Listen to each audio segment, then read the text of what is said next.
வணக்கம். நான் கோயம்புத்தூர் வெதர்மேன் சந்தோஷ் கிருஷ்ணன். புயல் சின்னம் பார்த்தீங்கன்னா, நம்ம வங்கக்கடலில் நிலை கொண்டுள்ளது. அது பார்த்தீங்கன்னா, கோயம்புத்தூர் வழியாக வந்து 47 வருடங்களுக்கு பிறகு வந்து செல்லப்போகுது.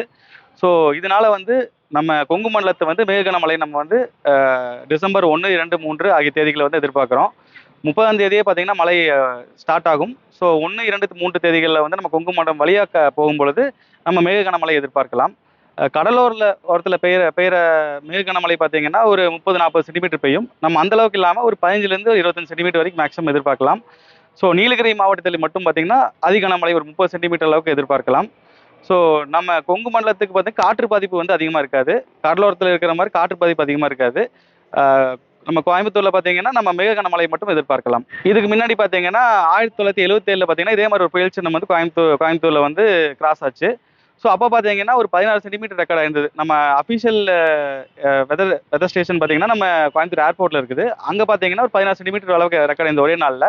ஸோ, அதே மாதிரி பார்த்தீங்கன்னா, நம்ம ஒரு 15லேருந்து ஒரு 25 சென்டிமீட்டர் வரைக்கும் மேக்ஸிமம் எதிர்பார்க்கலாம். புயல் பார்த்தீங்கன்னா, எப்படி வந்து நகரும்னு பார்த்தீங்கன்னா, உங்களுக்கு உயரழுத்தத்திலிருந்து வர காற்றுலேருந்து தான் பார்த்தீங்கன்னா, காற்றழுத்த தாழ்வு பகுதி, அதாவது புயல் சின்னம் அந்த மாதிரி இருக்கிற இதெல்லாம் வந்து நகரும். உயரழுத்தத்திலேருந்து வர காற்று பார்த்தீங்கன்னா, கிழக்குலேருந்து மேற்கு தென்மேற்கா இருக்குது.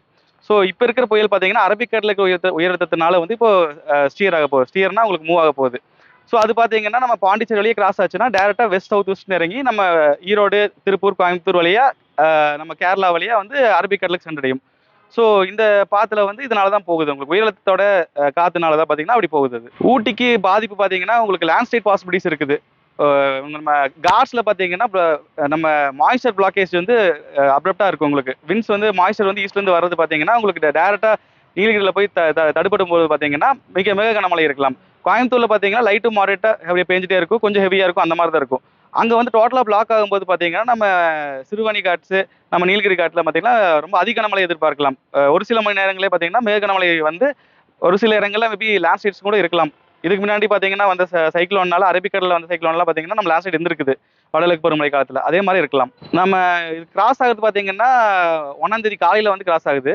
ஸோ, நம்மளுக்கு கொங்கு மண்டலத்துக்கு வரும்பொழுது பார்த்தீங்கன்னா, மதியம் அந்த அளவுக்கு சண்டே மதியம் அந்த அளவுக்கு ஆயிரும். மதியம் ஈவினிங் போது ஹெவி ரெயின்ஸ் இருக்கும்.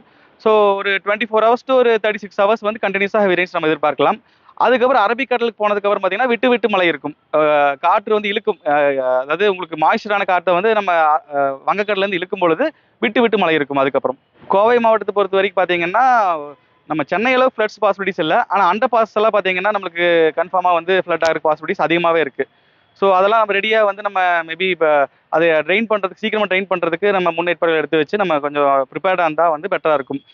அப்புறம் நொய்யல் கரையோரம் இருக்கிற மக்கள் மட்டும் கொஞ்சம் சேஃபாக இருக்கிறது கொஞ்சம் பெட்டர் ஆப்ஷன். ஏன்னா கரையோரம் இப்போ முதலே பார்த்தீங்கன்னா, மழை அதிகமாக நம்ம கோயம்புத்தூர்ல பேஞ்சிருக்குது.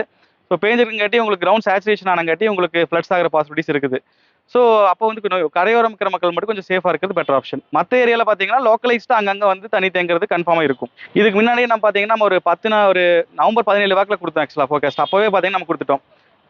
நம்ம ஐஎம்டி அஃபீஷியல்ஸ் எல்லாம் இப்போ தான் கொடுத்தாங்க. ஒரு 5-6 டேஸில் கொடுத்தாங்க. நம்ம அப்போவே கொடுத்துட்டோம். நம்ம தொடர்ந்து கண்காணிச்சுட்டு இருக்கிறங்காட்டி பார்த்தீங்கன்னா, நம்ம அது கொடுக்க முடிஞ்சது. அது கரெக்டாகவும் அமைஞ்சிருக்குது ஆக்சுவலாக. நீங்கள் நம்ம கோயம்புத்தூர் வெதர்மேனுங்கிற ஃபேஸ்புக் அல்லது ட்விட்டரு, இன்ஸ்டாகிராமில் ஐடியில் போய் பார்த்தீங்கன்னா, நம்ம நவம்பர் 17 அன்றைக்கே பார்த்தீங்கன்னா நம்ம பதிவிட்டோம். கொங்கு மண்டலத்து வழியாக தான் இந்த சிஸ்டம் வந்து பாஸ் ஆகுன்னு பதிவிட்டுட்டோம். அதே மாதிரி தான் வந்து நகர்ந்து வந்துட்டு இருக்குது. புயல் சின்னம் வந்து நம்ம கொங்கு மண்டலம் வழியாக வந்து அரபிக்கடலுக்கு போகிற மாதிரி இருக்குது.